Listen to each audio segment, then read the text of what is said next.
श्रीमती सक्सेना संस्थान से बोल रहा हूँ। और लास्ट टाइम मैंने आपको जो है जो कंटेंट्स आपको भेजे थे वो आपने पढ़े होंगे और उसको सुना भी होगा। अब आज मैं आपको जो है इंट्रोडक्शन ऑफ अकाउंटिंग के विषय में बताऊंगा।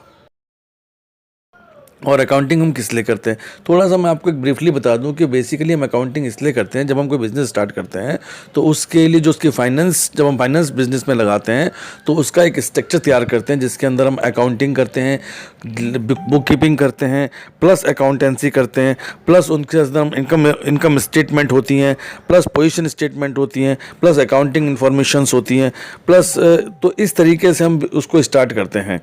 तो आज मैं सबसे पहले बताऊंगा अकाउंटिंग है क्या। Accounting is the process of the collecting, यानी हम जब कोई भी अकाउंट करते हैं तो उसके लिए हमें रिकॉर्ड क्लासिफाइड करने पड़ते हैं, रिकॉर्ड रखने पड़ते हैं और सारे रिकॉर्डों को हमें एक प्रोसेस में रखना पड़ता है, उसको हम अकाउंटिंग कहते हैं।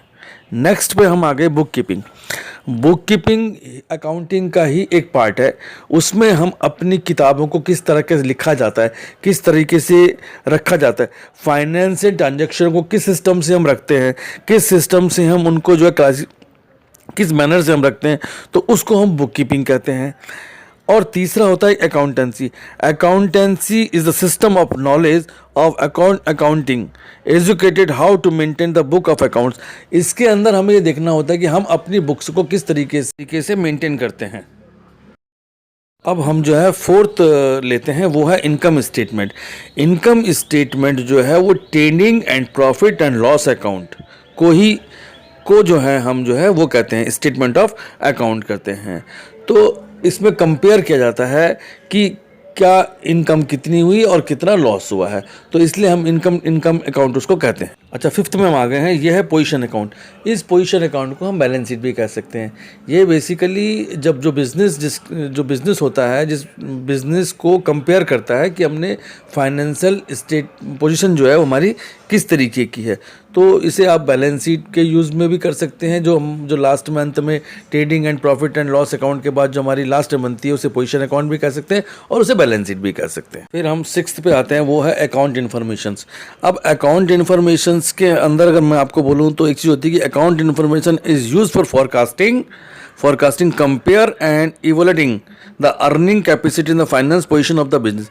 ये हमें इंफॉर्मेशन की प्राप्ति होती है कि हमारी जो हमने बिजनेस जो पे पैसा लगाया था क्या उतना हमारा पोजीशन स्ट्रांग है, हमारी एसेट्स को बतलाता है और हमारी चीज़ों को क्लियर करता है। उसके बाद डबल एंट्री सिस्टम होता है और single entry system. Double entry system में क्या कि double entry system of accounting means a system of accounting whereby both debit and credit aspect of transactions are recorded. इसके अंदर डेबिट और क्रेडिट एक साइड डेबिट की होती है और एक साइड क्रेडिट की होती है। तो डबल एंट्री सिस्टम के अंदर दोनों ट्रांजेक्शनों को ये दिखाता है। सिंगल एंट्री सिस्टम में ट्रांजेक्शन को एक तरफ ही किया जाता है। जिस single entry system of accounting is a system under which both aspect of transaction are not recorded in all the cases. In some cases both aspects are recorded, while in other either one aspect is recorded or a transaction is not recorded at all. This is also known as the incomplete double entry system। आज मैंने आपको जो है accounting के विषय में, book keeping के विषय में, अकाउंटेंसी के विषय में, इनकम स्टेटमेंट के विषय में, पोजीशन स्टेटमेंट के विषय में, अकाउंटिंग इन्फॉर्मेशन के विषय में और डबल एंट्री सिस्टम और सिंगल एंट्री सिस्टम के विषय में आपको बताया है। ठीक है,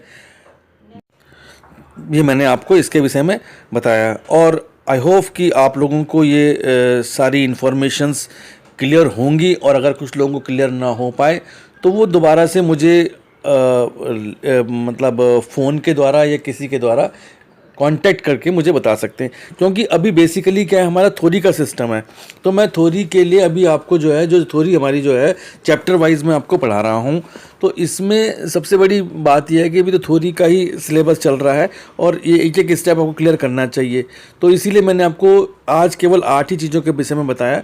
इसको थोड़ा आप कंसिडर करें और इसको पढ़ें और इसको दोबारा रिपीट करके इसको पढ़ते रहेंगे, आपको तो बहुत अच्छा लगेगा। और इसके बाद में जो है फिर चैप्टर 1 का जो और बैलेंस रह गया है, जो शेष रह गया है, वो मैं आपको नेक्स्ट क्लास में मैं आपको बता दूंगा। घर में रहें, खुश रहें और पढ़ते रहें, ज्ञान लें, वृद्धि करें। इसके अलावा मैं आपको थोड़ी बहुत चीज़ें और भी बताऊंगा जो इससे हटके होंगी और शायद आपको अच्छी लगेंगी। मैं आपके लिए लेके आऊँगा हर चीज़ों को। एजुकेशंस के विषय में भी आपको और चीज़ें बताऊँगा।